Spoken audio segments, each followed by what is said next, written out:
नमस्कार। मैं वीके शास्त्री अपने चैनल के माध्यम से आप सभी दर्शकों का बहुत बहुत स्वागत करता हूं। 10 गुना अधिक बली होंगे राहु। शनि के नक्षत्र उत्तरा भाद्रपद में राहु। जी हाँ, 8 जुलाई 2024 दैत्यों के सेनापति राहु नक्षत्र परिवर्तन करके शनि के नक्षत्र उत्तरा भाद्रपद में गोचर करेंगे और लगभग 8.25 महीने 16 मार्च 2024 तक उत्तरा भाद्रपद में ही गोचर करेंगे। अभी तक राहु का गोचर बुध के नक्षत्र रेवती नक्षत्र में था और अब अपने परम मित्र शनि के नक्षत्र में गोचर करेंगे। ज्योतिष शास्त्र में कहा गया है शनिवत राहु, राहु शनि के जैसा ही फल प्रदान करेंगे। तो अपने मित्र के नक्षत्र में गोचर करते हुए राहु अत्यंत बलवान होंगे, 10 गुना से अधिक बली होंगे और आपके लिए अत्यंत शुभ फल प्रदान करेंगे।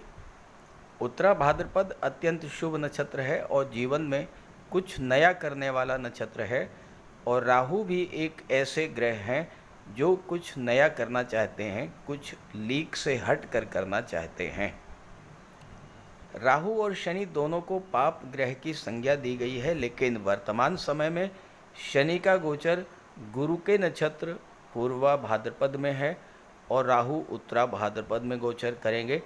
दोनों ही नक्षत्र अत्यंत शुभ फल देने वाले नक्षत्र हैं और ऐसे में राहु और शनि दोनों ही शुभ फल देने की स्थिति में होंगे। लेकिन ध्यान रहे, ये देखना जरूरी होगा कि राहु आपकी कुंडली में अच्छे हैं या खराब।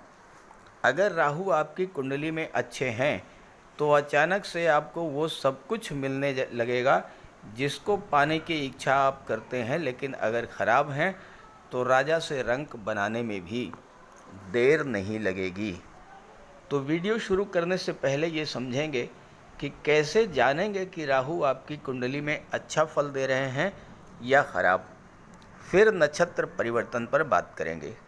दूसरी बात, एक नई शुरुआत की है मैंने। अपने हर वीडियो में आपकी उन समस्याओं का समाधान मैं प्रस्तुत करूंगा जो सार्वभौमिक समस्या हैं, लाखों लोगों की समस्या हैं। तो समस्या समाधान को अवश्य देखिएगा और जो उपाय मैं बताऊं उसका पालन कीजिएगा, लाभ मिलेगा। कैसे जानेंगे कि राहु खराब फल दे रहा है या अच्छा फल?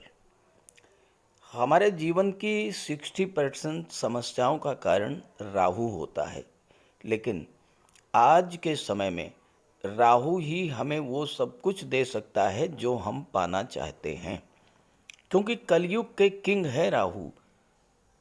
राहु एक ऐसा ग्रह है जो अचानक से विपरीत दिशा से एक्टिवेट होकर कार्य करने लगता है। अब मान लीजिए आपका कोई कार्य काफ़ी दिनों से नहीं हो पा रहा था, आपके जीवन में राहु की अंतर्दशा या प्रत्यंतर दशा शुरू हुई, आपका वो काम अचानक से पूरा हो गया। ये होता है राहु का प्रभाव।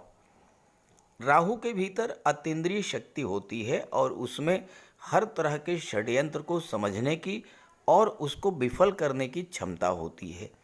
राहु विदेश के कारक होते हैं।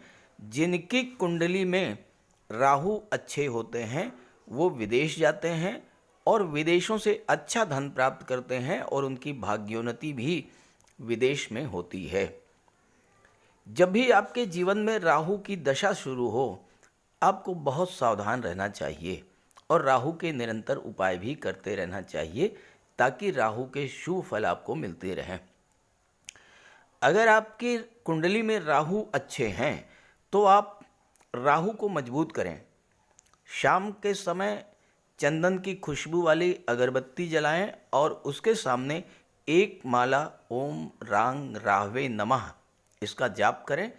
इससे राहु मजबूत होंगे। अब कैसे जानेंगे कि राहु खराब है? अगर खराब हुए तो तरह तरह के कष्ट देते हैं, बनते बनते काम आपके बिगड़ जाते हैं। राहु खराब हुए तो सबसे पहले हमारी मानसिकता को खराब कर देते हैं। मन में लगातार नेगेटिव फीलिंग्स आती हैं, एक अनजाना भय रहता है राहु हमारी सोच को इतना नेगेटिव कर देते हैं कि ये लगता है कि हम जीवन में कुछ कर ही नहीं पाएंगे। मन में भ्रम की स्थिति बनी रहती है और हम रस्सी को भी सांप समझ करके उससे डरते रहते हैं। अगर आपके साथ लगातार चीटिंग होती रहे, लगातार आपको धोखा मिलता रहे, सरकार से जुड़े कार्यों में लगातार असफलता मिलती रहे, किसी काम में मन न लगे, अचानक से आपके जीवन में अशुभ घटनाएं घटित होने लगें, तो आप समझ जाइए कि राहु खराब फल दे रहे हैं और फिर वो उपाय कीजिएगा जो मैं आपको वीडियो के अंत में बताने जा रहा हूँ। राहु अगर खराब हुए तो घर में कबाड़ जमा होने लगता है, खास करके इलेक्ट्रॉनिक्स आइटम्स का कबाड़। राहु पारिवारिक जीवन को खराब करते हैं, दाम्पत्य जीवन में शक, तनाव और गलत फहमी पैदा करते हैं। राहु शुभ कब होते हैं? अगर केंद्र या त्रिकोण में अकेले गोचर करें। केंद्र का भाव विष्णु स्थान, पहला भाव, चौथा भाव, सातवां भाव और 10वां भाव, और त्रिकोण का भाव लक्ष्मी स्थान, 5वां और 9वां। इन भावों में गोचर करते हुए राहु अत्यंत शुभ फल आपको प्रदान करते हैं। तो ये है मिथुन राशि के जातकों की कुंडली। राहु का गोचर आपकी कुंडली के 10वें भाव में, शनि 9वें भाव में और गुरु 12वें भाव में गोचर कर रहे हैं। आने वाले 8 महीनों में राहु, गुरु और शनि का बहुत अद्भुत संयोजन देखने को मिलेगा। देखिए, राहु गुरु की राशि मीन राशि में गोचर कर रहे हैं। शनि गुरु के नक्षत्र पूर्वा भाद्रपद में गोचर कर रहे हैं और राहु शनि के नक्षत्र उत्तरा भाद्रपद में गोचर कर रहे हैं। तो आने वाले 8 महीनों में गुरु, राहु और शनि तीनों का ही ज़बरदस्त प्रभाव रहेगा आपके जीवन पर। जहाँ तक परिवर्तन की बात है, जब हम परिवर्तन की बात करते हैं तो उन ग्रहों का प्रभाव बहुत लंबे समय तक रहता है जो एक राशि में लंबे समय तक गोचर करते हैं।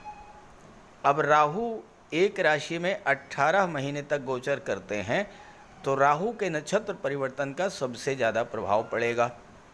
अब वैसे तो राहु के नक्षत्र परिवर्तन का प्रभाव सभी पर पड़ेगा, लेकिन उन जातकों पर विशेष रूप से पड़ेगा जिनके जीवन में राहु की महादशा, अंतर्दशा या प्रत्यंतर दशा गतिमान है, और ऐसे जातक कम से कम 35-40 करोड़ तो होंगे ही।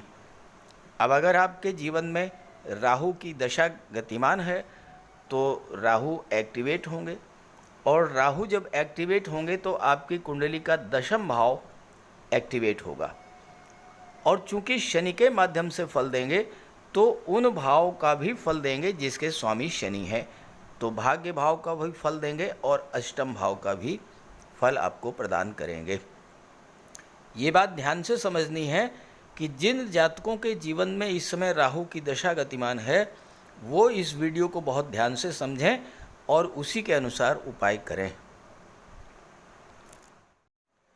राहु आपके 10वें भाव में गोचर कर रहे हैं और 10वां भाव होता है आपका कैरियर, आपका प्रोफेशन।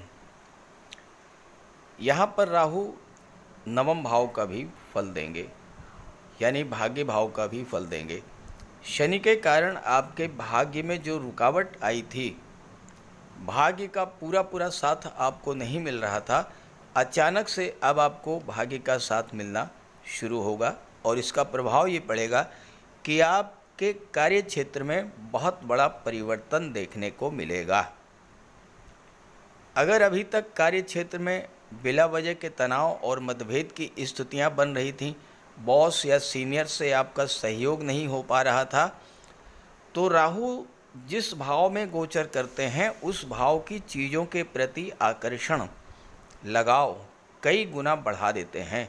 इस समय आपका अपने कैरियर के प्रति लगाव बढ़ेगा, और राहु एक ऐसे ग्रह हैं जिनके सामने कोई समस्या टिक नहीं सकती। तो कार्य क्षेत्र में किसी तरह की कोई समस्या आ रही थी, वो समस्या समाप्त होगी। 8वें भाव का भी फल देंगे। 8वां भाव क्या होता है? 8वां भाव परिवर्तन का होता है। आप कोई परिवर्तन करना चाहते हैं, राहु इसमें आपकी हेल्प करेंगे। आपने कोई परिवर्तन किया है पहले से और उसमें आपको सफलता नहीं मिल रही थी, तो राहु के आते ही, नक्षत्र परिवर्तन करते ही आपको सफलता मिलनी शुरू हो जाएगी। और चूंकि गुरु की राशि में है, गुरु विदेश भाव में है, तो आप कैरियर का विस्तार भी करेंगे अपने, और कैरियर का विस्तार विदेशों तक इस समय करेंगे। राहु एक ऐसे ग्रह हैं जो अनऑर्थोडॉक्सी को शो करते हैं, यानी परंपरा से हट करके कुछ आप अलग अगर करते हैं कार्य क्षेत्र में, कुछ नया करते हैं, कोई नया स्टार्टअप शुरू करते हैं, ये राहु आपको ज़बरदस्त सपोर्ट करेंगे। 8वां भाव रिसर्च का होता है। राहु आपको अपने कार्य क्षेत्र की बारीकियों को समझने में हेल्प करेंगे। आप रिसर्च कहाँ करेंगे? अपने कैरियर, अपने प्रोफेशन पर रिसर्च करेंगे, यानी अपने कार्य क्षेत्र में किस तरह से विस्तार किया जाए, किस तरह से इम्प्रूवमेंट लाया जाए, ये कार्य आप राहु के प्रभाव से करेंगे। कैरियर को लेकर एक अनजाना भय आपके मन में था, कोई परिवर्तन करने से आप डर रहे थे, करियर में अप डाउन्स था। राहु आते ही ये सारी समस्याएं आपके समाप्त करेंगे। राहु से ज़्यादा चतुर चालाक कोई दूसरा ग्रह नहीं होता है, और ऐसे में आप अपनी बुद्धि, अपनी चतुराई, अपने कौशल, अपनी डिप्लोमेसी के बल पर कार्य क्षेत्र की हर चैलेंज को सॉल्व करेंगे, और चूँकि नवम भाव का भी फल प्रदान करेंगे। इस समय आपको अपने पिता, अपने गुरु, अपने बॉस और अपने सीनियर्स का भी सहयोग मिलेगा।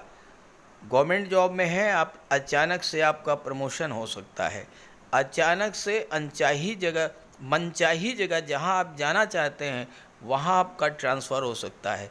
घर के पास आना चाहते थे तो घर के पास आने का भी योग बनेगा। राहु की पंचम दृष्टि आपकी कुंडली में धन के भाव पर पड़ेगी, और देवगुरु का गोचर जो है वो 12वें भाव पर है। देखिए, दूसरा भाव धन का होता है, 12वां भाव खर्चों का होता है। गुरु जिस भाव में गोचर करते हैं उस भाव को तो कमज़ोर करते हैं, लेकिन जिस भाव पर गुरु की दृष्टि पड़ती है उस भाव का विस्तार करते हैं, उस भाव को गंगा जल की तरह पवित्र कर देते हैं। तो 12वें भाव में गुरु हैं, 12वें भाव को कमज़ोर करेंगे। कैसे कमज़ोर करेंगे? आपके जो फालतू खर्चे बढ़े हुए थे उन खर्चों पर नियंत्रण आएगा, खर्चों में कमी आएगी। राहु आपको मनी माइंडेड बना देंगे, एक एक पैसा जोड़ने की प्रवृत्ति आपके अंदर डेवलप करेंगे।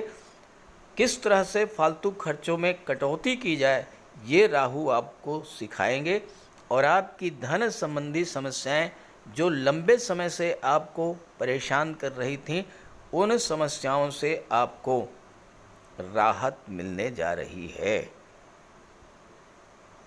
राहु के प्रभाव से आप धन संचय में अत्यंत निपुण होंगे। राहु असीम विस्तार के कारक होते हैं, राहु की कोई लिमिट नहीं होती है। धन के भाव पर राहु की दृष्टि, धन की भी कोई लिमिट नहीं होगी, तो धन का विस्तार करेंगे। आपका धन जो इधर उधर फैला हुआ था, आपने किसी को लोन दिया हुआ था, गवर्नमेंट के पास कोई पैसा आपका रुका हुआ है, आपके मित्रों, आपके संबंधियों के पास आपका कोई धन रुका हुआ है, ये सब पैसा धीरे धीरे वापस आएगा। दूसरा भाव परिवार का होता है, और जैसा मैंने बताया कि राहु जिस भाव से संबंध बनाते हैं उस भाव की चीज़ों के प्रति लगाव बहुत ज़्यादा बढ़ा देते हैं, तो धन के प्रति आपका लगाव बहुत ज़्यादा बढ़ेगा, परिवार के प्रति आपका लगाव बढ़ेगा, और परिवार के सहयोग से आप धन प्राप्त करेंगे। दूसरा भाव वाणी का होता है, और राहु तो चालाकी और चतुराई के कारक होते हैं, तो आप अपने बुद्धि बल, चतुराई, स्किल और कौशल के बल पर धन अर्जित करेंगे। हालांकि हो सकता है कि लोग आपको कंजूस कहना शुरू कर दें, लेकिन आपके अंदर बचत की जो आदत राहु के प्रभाव से बनेगी वो आपको धीरे धीरे धनवान बनाती जाएगी और फिर आप महाधनी बनेंगे। गुरु विदेश भाव में है, गुरु धन के कारक होते हैं, तो विदेशों से भी आपको धन की प्राप्ति होगी। राहु की दृष्टि चौथे भाव पर पड़ेगी। अब चौथा भाव भूमि, भवन, प्रॉपर्टी, माता, वाहन, आपका घर, घरेलू वातावरण, ये सब होता है। चौथे भाव की चीज़ों के प्रति आपका लगाव ज़बरदस्त तरीके से बढ़ेगा और गुरु की दृष्टि भी चौथे भाव पर पड़ रही है और गुरु स्वयं बैठे हैं 12वें भाव में, जो कि विदेश का भाव होता है। तो ये वो समय होगा जब आप विदेश में कोई प्रॉपर्टी अगर ख़रीदने की सोच रहे थे तो विदेश में आप प्रॉपर्टी खरीद पाएंगे। अब विदेश का मतलब अमेरिका, ब्रिटेन, कनाडा नहीं है। विदेश का मतलब अपनी मातृभूमि से दूर किसी दूसरे राज्य, किसी दूसरे शहर में जा कर के रहने की व्यवस्था करना। अगर आप विदेश जाना चाहते रहे थे तो ये समय आपके लिए बहुत श्रेष्ठ है। विदेश जाने की आपकी इच्छा पूरी होगी।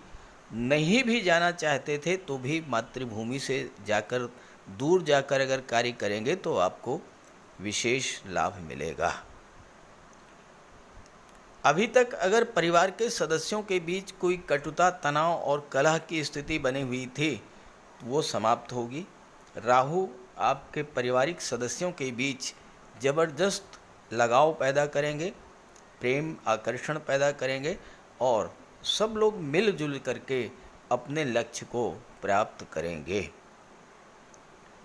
आपका लगाव भूमि, भवन, प्रॉपर्टी के प्रति बढ़ेगा और प्रॉपर्टी का कोई सौदा जो काफ़ी दिनों से फाइनलाइज नहीं हो पा रहा था, अचानक वो सौदा फाइनलाइज होगा और आप वो प्रॉपर्टी खरीद पाएंगे। चौथा भाव पब्लिक का होता है। जो लोग राजनीति में हैं, अभी तक जो उठापटक बनी हुई थी वो समाप्त होगी और राहु के प्रभाव से आपको राजनीति से भी लाभ मिलना शुरू होगा। चौथा भाव भौतिक सुखों का होता है। राहु आपको भौतिक सुखों की ओर मोड़ देंगे। बड़ा घर, बड़ा वाहन, सुख सुविधा के बड़े साधन, इन सब चीज़ों के प्रति आपका आकर्षण बढ़ेगा। और चूंकि राहु एक ऐसे ग्रह हैं जो लीगल इलीगल कुछ नहीं जानते हैं, केवल और केवल चीज़ों को पाना जानते हैं। लेकिन आप तो इन चीज़ों को समझते हैं, तो लीगल तरीके से ही चीज़ों को प्राप्त कीजिएगा, इलीगल तरीक़ों से बच कर के रहिएगा, अन्यथा राहु नुकसान भी दे सकते हैं। माता से संबंध भी अच्छे होंगे और माता से धन भी प्राप्त होगा। पब्लिक इमेज भी आपकी बहुत अच्छी होगी। आने वाले 8 महीनों में आपकी कुंडली का छठा भाव सबसे ज़्यादा जागृत होगा, क्योंकि छठे भाव पर राहु की दृष्टि, गुरु की दृष्टि और शनि की दृष्टि, तीन ग्रहों की दृष्टि छठे भाव पर पड़ेगी। अब राहु और शनि तो ऐसे ग्रह हैं जिनका छठे भाव से संबंध बन जाए तो जीवन में कितनी भी बड़ी चुनौती हो, कैसी भी बड़ी कंपटीशन हो, हर कंपटीशन को, हर बाधा को पार करके आगे निकालने की क्षमता राहु और शनि में होती है। तो छठे भाव पर शनि राहु का प्रभाव यही होगा कि आप जीवन में हर क्षेत्र में हर चैलेंज को बीट करते हुए आगे बढ़ जाएंगे। छात्रों के लिए भी ये समझ बहुत अच्छा रहेगा। छठा भाव नौकरी का होता है और 3 ग्रहों का प्रभाव है, तो अचानक से आपको अपना कैरियर बनाने का भी अवसर मिलेगा। छठा भाव रोग, ऋण और शत्रु का होता है। गुरु 12वें भाव में बैठे हैं तो रोग और शत्रुता, इन सब का कोई मतलब ही नहीं रह जाता है और फिर राहु और शनि के सामने कोई टिक भी नहीं सकता है, तो शत्रु भी पराजित होंगे, स्वास्थ्य भी बेहतर होगा। और सबसे बड़ी बात, छठा भाव जो है ये सर्विस सेक्टर का होता है। आप अगर राहु, गुरु और शनि तीनों का अपने कैरियर, अपने प्रोफेशन के लिए लाभ लेना चाहते हैं तो 3 बातें आप नोट कर लें, करके देखिएगा, ज़बरदस्त लाभ मिलेगा। पहली बात, छठा भाव आपका डेली रूटीन होता है। आपने डेली रूटीन को सही कर लीजिए। टाइम के पंक्चुअल रहिए, जो कहा है वो कीजिए। दूसरी बात, छठा भाव जो होता है ये आपके सर्वेंट्स को, आपके एम्प्लॉइज़ को होता है। तो आपके जो भी सर्वेंट्स हैं, एम्प्लॉइज़ हैं, आपके सबॉर्डिनेट्स हैं, उनके साथ व्यवहार अपना बहुत अच्छा रखिए, ज़बरदस्त सफलता लाभ मिलेगी, क्योंकि अपने सर्वेंट्स का, अपने एम्प्लॉइज़ का आपको पूरा सहयोग मिलेगा। और तीसरी बात, छठा भाव सर्विस सेवा भाव का होता है, सर्विस सेक्टर का होता है। जो भी कार्य कीजिएगा वो सेवा भाव से कीजिएगा, अहंकार ईगो से दूर रह करके कार्य कीजिएगा। आप देखिएगा राहु आपके लिए ज़बरदस्त लाभ लेकर के आएंगे। अब आइए मैं आपको एक उपाय बताता हूँ। आज बात करेंगे नज़र दोष के बारे में। बच्चों को तो नज़र लग ही जाती है, बड़ों को भी नज़र लगती है। लोग आपके पैसे, आपके स्टेटस, आपके गाड़ी बंगला, सुख सुविधाएं, इन सब को देखकर जलते हैं, नज़र लगा देते हैं। और जब नज़र लग जाती है तो स्वास्थ्य तो खराब होता ही है, मानसिक चिंता बढ़ती है, बिजनेस में, कैरियर में रुकावट आनी शुरू हो जाती है। तो एक बहुत अचूक उपाय बता रहा हूँ, करके देखिएगा। मंगलवार के दिन प्रातः स्नान, ध्यान, पूजा पाठ से निवृत्त होकर के बजरंग बली की एक फ़ोटो रखिए सामने, बैठ जाइए पूरब की ओर मुँह करके। एक काला धागा लीजिए, ओम हंग हनुमते नमः जाप करते हुए उसमें एक गांठ लगाइए। दोबारा ओम हंग हनुमते नमः कहते हुए दूसरी गांठ लगाइए, और इस तरह से 5 बार इस मंत्र का जाप कीजिए और 5 गांठ लगाइए। उसके बाद बच्चे की बाईं कलाई में 7 बार लपेट करके उस धागे को बांध दीजिए।